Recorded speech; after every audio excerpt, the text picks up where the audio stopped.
Studio 7, do you make New Year's resolutions? The start of a new year seems like a good time to make some positive life changes. Our guest Collin Sewell shares his strategies for staying focused and motivated. It's coming up next on Studio 7. Stay with us.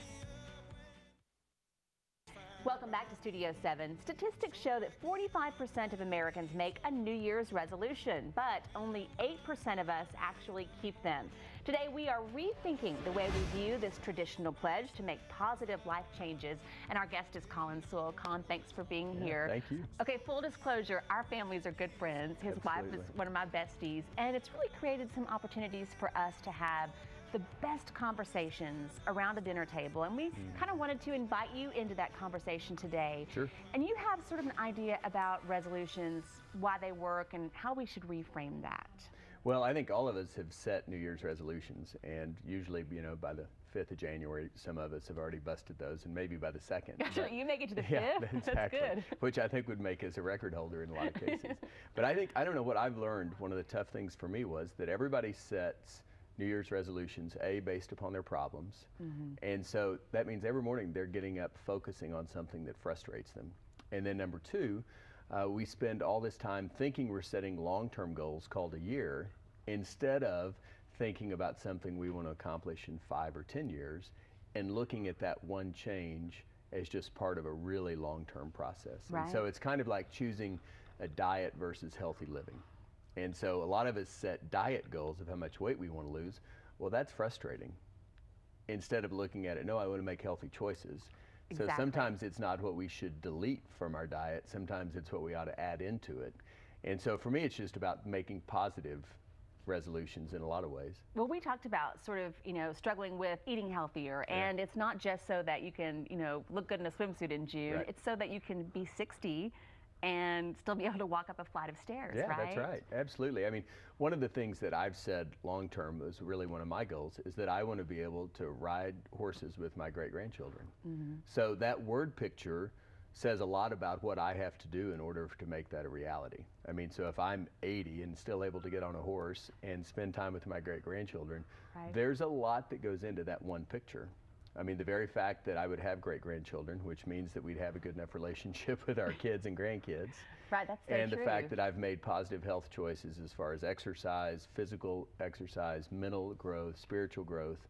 So that's what I try to do is think of the picture of what I want and then understand what do I have to do to get there. One of the things I appreciate about you and Megan is y'all are two of the most disciplined people I know. Now, we're not saying perfect, so we want to be clear. No, not at all. But you both have the ability to sort of create some positive habits in your lives. So how do you stay motivated to, whatever, exercise, eat, read your Bible? I mean, you're good at that. How do you do that? So my friend John Maxwell said that nobody changes their life until they change something they do daily. And so for me, part of staying positive or being proactive is to think in a positive manner every single morning. And so I try to not focus on problems but on solutions. And so if somebody poses a problem to me, the first question I go to is, what's the solution? What happens when you mess up? Because this is, again, we're back to diet for me. I go 10 days and I'm perfect, and then I have a cheeseburger. It's all about sort of getting back on the horse and maybe being a little forgiving of yourself, maybe? Yeah, I mean, I think definitely that that's the case. I think also that you and I have to have small rewards along the way.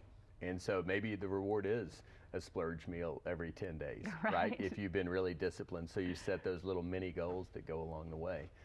But I think, that's part of thinking long term. Every one of us are going to have setbacks. Every one of us are going to fall off. The kicker is, do we get back up? So I think that's the real thing. Maxwell wrote a book called Failing Forward. And that was the real statement that he made is the question is not, do you get down? The question is, will you get back up? And that's the key. I mean, that really is sort of the great divide between people who are able to overcome. Yeah, well, I shared with our team just a few weeks ago that one of the greatest gifts you and I could ever give ourselves is to become what I call batteries included. And so I'm always amazed at the people who rely on someone else to motivate or encourage them versus just understanding they're going to be like the greatest toy we gave our kids this year. Yes. They're going to come batteries included. We didn't have to go and buy extra batteries. The gift came with the batteries, and you put that in and it goes. That's good. And I think that a person has to decide to make that choice too. I'll motivate myself. I'll encourage myself. I'll develop myself. I'm not going to rely on someone else to do that. And so for me, if a person could make one great choice, it would be to become batteries included. I love that, Collin. Thank you so much for being Thank here you. with us.